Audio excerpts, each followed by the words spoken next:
At the end of last episode, it's Chaeyeon's first day in court against Babel Chemicals. Not surprisingly, the presiding judge has also been bought out by Babel, and Miss Choi orders him to move the case along no matter what. In contrast, Vincenzo and Chaeyeon need to buy time to fully prepare their defense, so it's time for them to get creative and stall. Miss Choi makes her opening argument and states that the researchers did not follow safety regulations, thus the cancer. Out comes Chaeyeon's first tactic. She pretends to struggle with her counter-argument, claiming that she's having a panic attack.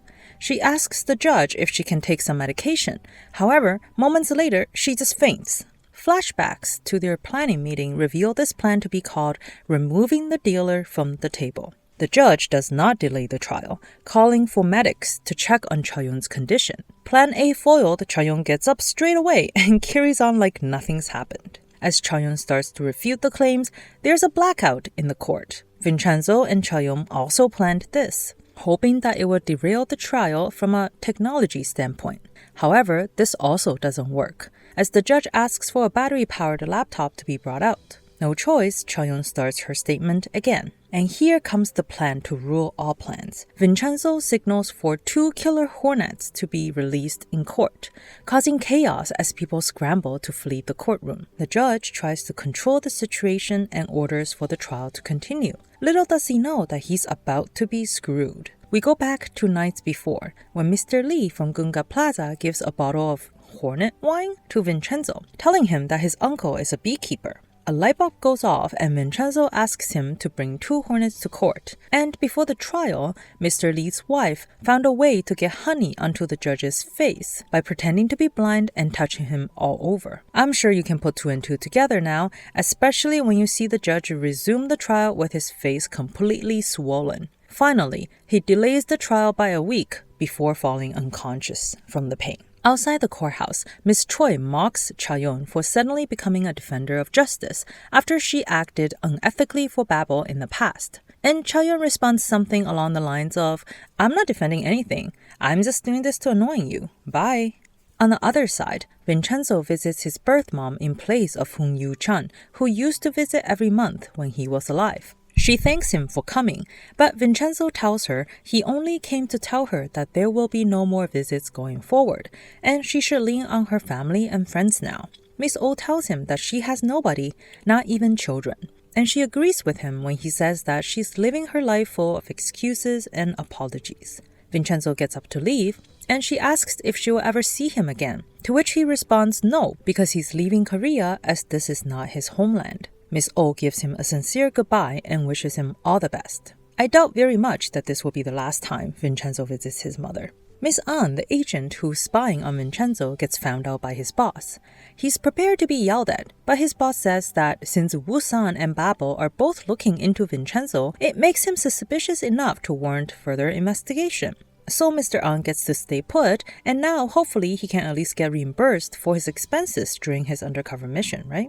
Chaeyeon and Vincenzo go out for drinks at a swanky bar. She thanks him for visiting Miss Oh on her father's behalf, and he tells her that he told Miss Oh that this was the last visit, so Chaeyeon doesn't need to do it in the future, as she shouldn't take over everything that her dad was doing before. He then brings up Chaeyeon's promise to help him get back the plaza, which piqued her curiosity again about why he cares so much about this dump. No offense. After making her swear that she will keep it a secret, Vincenzo reveals to her about the gold underneath the plaza.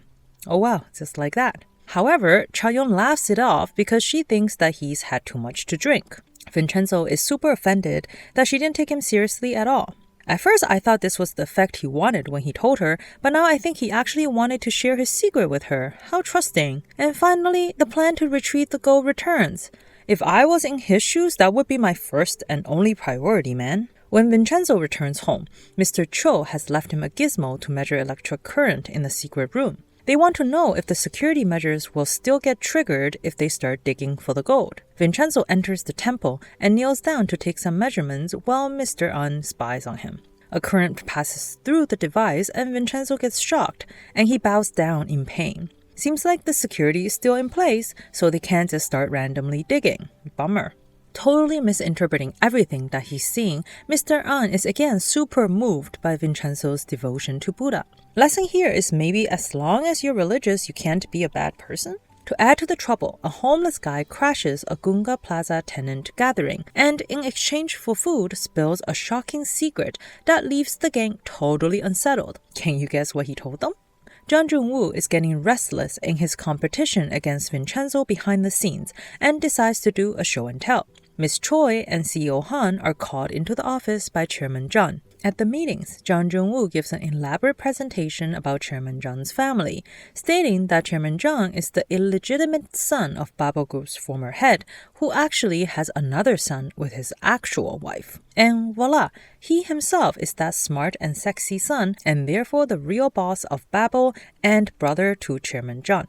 CEO Han is in shock and grows anxious since he's never shown Jung Joon-woo much respect, but Miss Choi does not seem surprised. Recall, she already knew that Chairman Jung couldn't have been the mastermind behind Babel. Jung Joon-woo asks Miss Choi for a list of people that they need to pay off for the trial. He then questions the performance of Woo-san at the trial, stating that Vincenzo is clearly the one wielding the sword. Taec-yeon tells the family of the victims that they need to testify next time in the trial. She tells them to brace themselves as the opposition lawyer will be malicious. And true to prediction, Miss Choi resorted to doing everything possible to derail the case. The treasurer of the victims' group is attacked on the way home, and false evidence is planted in his house. On the news, it's reported that he embezzled donations for the past 2 years. Taec-yeon then receives a call from Mr. Nam. The court has informed them that their witnesses have been denied, including the researcher who spewed blood on Chairman Jung. Apparently, they found meth in his blood. We jump to a scene where a doctor injected the drug in him while he is asleep. Amid all this bad news, Jung Joon-woo approaches Taec-yeon and asks her to rejoin Woo-san rather than working on these impossible cases. He then warns Vincenzo not to dig his own grave and that if he is a smart man, he would give up. Vincenzo agrees that he is in fact digging a grave, but it has the names of his enemies on it. If I was Vincenzo and this random guy keeps showing up around me, persuading or even threatening me to stop what I'm doing, I would definitely question his motives. Not sure why Vincenzo does not catch on the bad vibes. Anyways, the trial continues as the judge opens proceedings. The judge asks Taec-yeon if she has any witnesses at all, knowing fully that she doesn't because he's the one who denied them all, but she says that she has a surprise witness. In walks Vincenzo, leaving everyone in the courtroom confused.